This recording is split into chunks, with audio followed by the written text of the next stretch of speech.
Bienvenue sur InfoLive TV, nous sommes le jeudi 14 février, Ephraim Mele pour un flash d'information.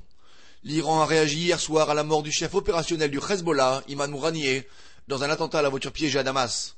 L'ambassadeur iranien en Syrie, Ramaz Moussavi, a en effet menacé hier Israël d'un tremblement de terre suite à la mort du chef terroriste.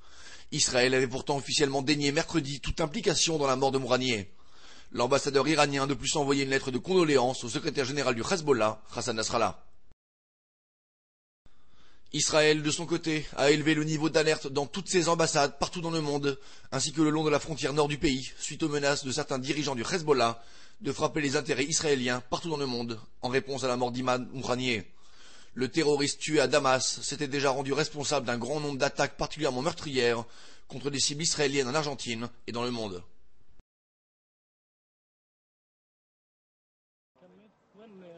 Selon l'agence de presse palestinienne Mahan, des troupes d'élite israéliennes ont abattu hier dans la péninsule du Sinaï 2 terroristes du Hamas qui s'apprêtaient à franchir la frontière afin de commettre un attentat suicide au sein du territoire israélien.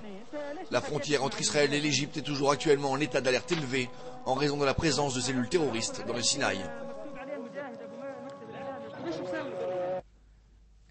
Le président américain George Bush a ordonné ce mercredi de nouvelles sanctions contre le régime syrien, et ce en raison de la responsabilité de la Syrie dans l'instabilité qui règne toujours en Irak et dans la crise politique que traverse actuellement le Liban.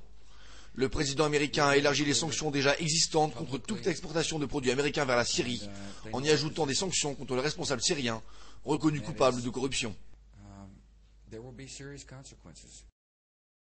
La secrétaire d'État américaine Condoleezza Rice a déclaré ce mercredi qu'elle planifiait de se rendre en visite en Israël et dans les territoires palestiniens au début du mois de mars prochain, et ce afin de venir relancer les négociations entre Israéliens et Palestiniens pour la signature d'un accord de paix.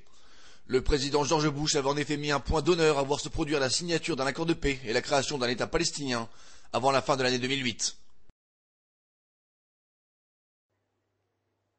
Suite à la mise en scène par le Hamas de la mort tragique du Mickey palestinien, la souris Farfour, entre les mains de soldats israéliens, le mouvement terroriste continue son incitation à la haine en diffusant désormais sur sa chaîne de télévision Hamas TV les aventures d'un Bugs Bunny palestinien nommé Assoud.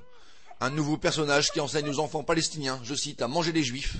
Le lapin Assoud a promis de plus aux enfants de les débarrasser des juifs. Fin de citation. Votre programme sur InfoLive TV, c'est aussi un reportage sur la vie et le parcours d'Imad Mouranieh, chef opérationnel du Hezbollah, tué mardi soir dans une explosion à Damas. Très bonne journée à tous, merci de nous suivre sur InfoLive TV, la première télévision israélienne internationale en direct de Jérusalem. Découvrez en avant-première le nouveau service d'InfoLive TV. Recevez gratuitement chaque jour, en vidéo, les informations d'Israël et du Proche-Orient sur votre mobile. Pour vous abonner, entrez sur notre site www.infolive.tv et cliquez sur la bannière Service téléphone mobile. Aujourd'hui, le monde entier parle d'Israël. Mais qui parle d'Israël au monde entier, en temps réel, en 4 langues et en direct de Jérusalem? InfoLive.tv, la première chaîne de télévision internationale israélienne. 24 heures sur 24, 7 jours sur 7, suivez de l'intérieur l'actualité d'Israël et du Moyen-Orient. Des reportages, des interviews, un grand journal et des flash infos en images dès que l'actualité l'exige. InfoLive.tv, votre regard direct et vrai sur l'actualité d'Israël. Retrouvez InfoLive sur internet www.infolive.tv.